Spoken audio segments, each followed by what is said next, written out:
Gandang araw mga kapiter. Ngayon pala magpapalit tayo ng ng oxyacetylene hose dahil expired na po mga kapiter. Natanggalin na natin dito sa pinaka manifold ng natin, oxygen at saka acetylene na box, safety box. Kailangan na palitan natin to dahil expired na tong expired na yung natin, yung oxygen acetylene hose.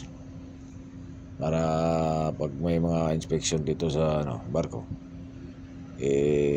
hindi tayo magkakaroon ng deficiency. Kailangan natin i-update ang mga nagalitan natin, lalo na yung mga safety equipment natin, yung mga gamit sa atin sa kailangan natin. Expired na to, 2016 to mga kapiter.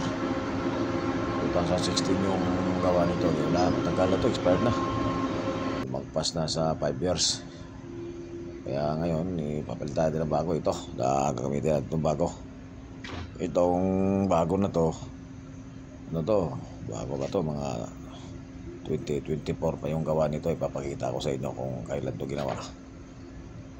Ngayon to, 2024 ginawa. Yan 2024 over register 2024. Okay, so kakabit natin to para kakabit natin mga kapiter, sa acetylene yan at saka sa oxygen. Maraming salamat pala mga kapiter sa pagpanood sa video natin.